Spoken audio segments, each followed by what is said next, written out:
शादी का 11 साल हो गया, लेकिन 1.5 साल से हमारी पत्नी को बच्चे को मिलने का मौका नहीं मिलता है। बच्चे का बहुत याद आता है, लेकिन तो आपकी पत्नी आपसे अलग रहती है क्या?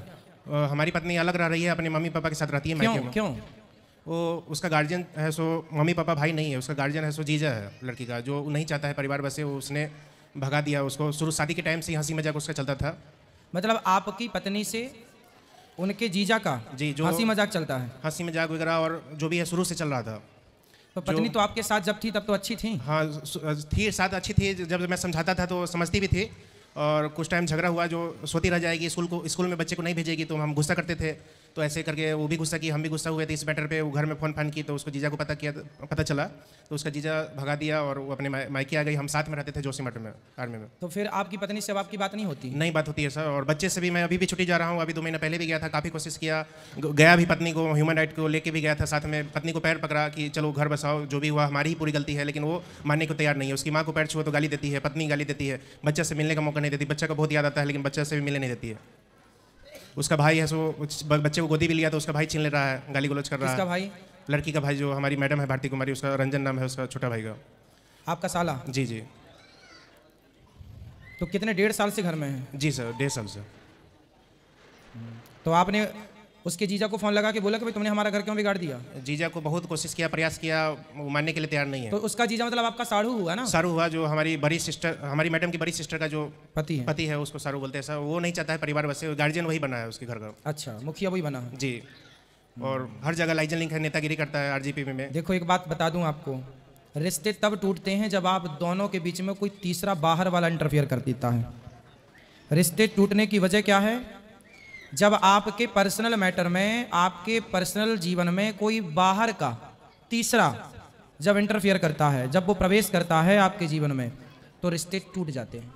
इसलिए आप सबसे मेरी प्रार्थना है कि अपने रिश्तों को, पति पत्नी के रिश्तों को इतना मजबूत बनाओ, भाई भाई के रिश्ते को इतना मजबूत रखो कि बाहर किसी तीसरे को प्रवेश ना मिले, क्योंकि तीसरा केवल आपके जीवन में केवल जहर घोलने का काम करेगा।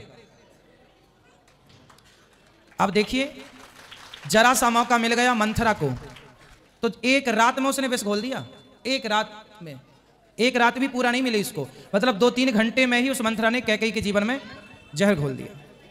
इसलिए कैकेयी और दशरथ जी दोनों मिलकर बात कर लेते तो क्या ये आग लगती वनवास की? लेकिन मंथरा की बात में कैकेयी आ गई और दशरथ जी पांव पकड़ रहे, जैसे ये बोले ना कि मैं अपनी पत्नी के पांव पकड़ रहा था, ऐसे दशरथ जी भी पांव पकड़ के बोले थे, कैकेयी मैं तेरे पांव पकड़ता हूं, मैं तेरे पांव छूता हूं, मैं भरत को राजा तो बना दूंगा, पर राम को यदि तुमने वनवास भेजा तो मैं मर जाऊंगा। कैकेयी बोली मर जाओ, पर मैं राम को वनवास भेजूंगी। मतलब देखिए उस 2-3 घंटे में क्या जहर घोल दिया उस महिला ने। मायने रखती हैं बातें कि आपके रिश्तों में तीसरा कौन है, कौन आपके जीवन में इंटरफियर कर रहा है, कौन विष घोल रहा है, मायने रखती हैं बातें। इसलिए हमारे शास्त्र सब चीजें सचेत करते हैं। अब देखो इनका घर टूट गया इनके साढ़ू की वजह से। अब उस पत्नी को कौन समझाए कि तुम अपने पति को छोड़ करके क्या पालोगी, साढ़ू के साथ किस रिश्ते से वो, अब ये तो नहीं पता कि उनका जीवन कैसा है, उनके साथ उनके क्या रिश्ते हैं, लेकिन फिर भी आपका घर तो टूट ही गया। इसलिए मैं आपसे बस बार बार यही कहूंगा कि आप अपनी पत्नी से बात करने की कोशिश कीजिए, किसी और से बात करने से कोई फायदा नहीं। पत्नी से बात, बाकी लोग तो चाहते ही हैं कि आपका घर ना बसे, और वो कामयाब भी हो गए इस बात पर। गुरुजी, पत्नी से मिलने के लिए अभी भी मैं जाऊंगा, उसका पैर तक छूंगा। मैं चाहता हूं कि परिवार ना टूटे, बच्चा का लाइफ खराब हो जाएगा इसमें। उसका सारू, हमारा जो सारू है वो जमीन और संपत्ति का लोभ देता है कि आधा संपत्ति और पैसा आधा पेमेंट। तो आपके पास कोई संपत्ति नहीं है, कोई काम धाम नहीं था? संपत्ति वगैरह सब है सर, लेकिन अभी जब वो अपने घर में रह रही है तो उसका सारू बोल रहा है, जीजा बोल रहा है लड़की का कि मैं संपत्ति पैसा दिला दूंगा और वहीं रहे अपने मम्मी पापा के साथ, और खुद अपने टाइम पास कर रहा है। वो टाइम पास कर रहा है मतलब अपने चक्कर में लगा है। मतलब आपकी पत्नी का आपके साढ़ू से चक्कर है? जी जी। आप ये कहना चाहते हैं? जी, हमारा बात तो सुनती नहीं है ना, बात करती है। वो 12 बजे रात में भी तो फिर आपकी जो पत्नी की बड़ी बहन है वो कुछ नहीं बोलती, वो सुनते किसी का नहीं सुनता है, वो ना अपना पापा का सुनता है ना अपनी पत्नी का सुनता है। तो वो आप उनसे ही बात करो कि भाई तुम्हारा पति हमारी पत्नी के चक्कर में क्यों है। उसका पापा मम्मी भी उसको भगवान मान लिया है, उसको जीजा को, क्योंकि वो लोकल का रहने वाला है, वहीं रहता है और हर काम वो मदद करता है, तो उसको भगवान मान लिया है और उसी का साथ देता है। शुरू से उसका हर काम में सपोर्ट करता है वो। हम आर्मी में ड्यूटी में रहते हैं, बाहर रहते हैं। अच्छा, आप आर्मी में हैं? जी जी। तो आप ड्यूटी में बाहर थे? मैं तो साथ में रखा था, जो वहाँ से भगा दिया था वो लड़की का जीजा जो। तो आप आर्मी में हो यार, इतने बढ़िया 2-4 जमा नहीं सकते थे जब ऐसा किया आपके साथ? ये चीज़ गुरुजी सही नहीं है ना। पत्नी पत्नी को नहीं, पत्नी को नहीं, पत्नी को जमाने के नहीं बोल रहे हैं, जी जी। साढ़ू को? सारू को वो नेतागिरी करता है, थोड़ा लाइजन लिंक है उसका, जो थोड़ा काम बसने नहीं दे रहा है। फादर भी हमारा कंप्लेंट करो, फिर पुलिस कंप्लेंट करो कि हमारी पत्नी के साथ।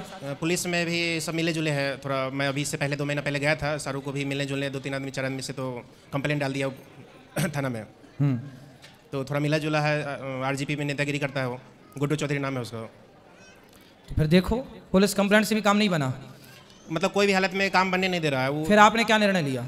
हम चाहते हैं सर कि जो भी डिसीजन है उसका, जो जीजा कर रहा है उसमें 4-5 साल जवानी का मजा लेगा और कुछ नहीं है। बच्चे की लाइफ खराब हो जाएगी उसमें। हम चाहते हैं दोनों बच्चा हमें मिल जाए, और अभी भी हम चाहते हैं कि वो ठीक ठाक से आ जाए, हम रखने के लिए तैयार है।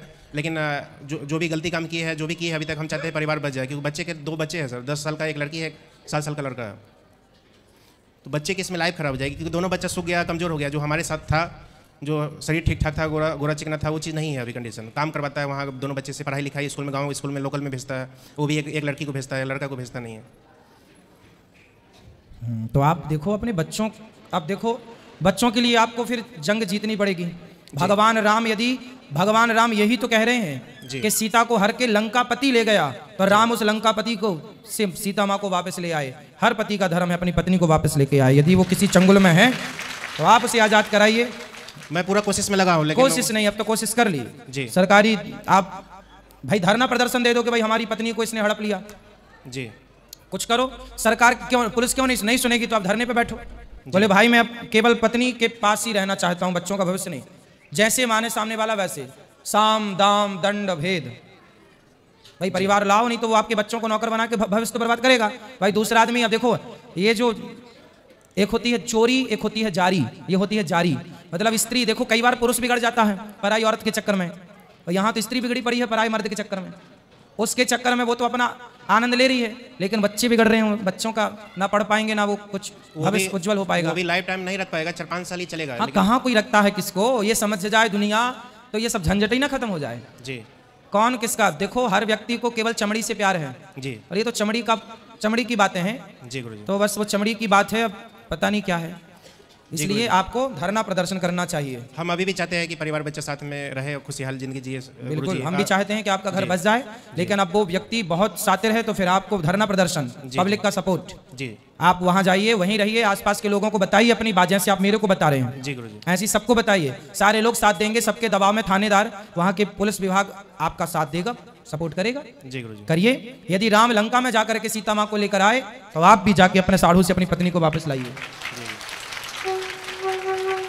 आशीर्वाद दीजिए गुरुजी, जो सब ठीक ठाक हो जाए। हमारे फादर मदर और भाई और सिस्टर आपकी काफ़ी सेवा पानी करती है, अभी आने वाली है आपके दर्शन के लिए। आशीर्वाद दीजिए गुरुजी। खुश रहिए। जय श्रीमन जय श्रीमन नारायण, जय श्रीमन नारायण।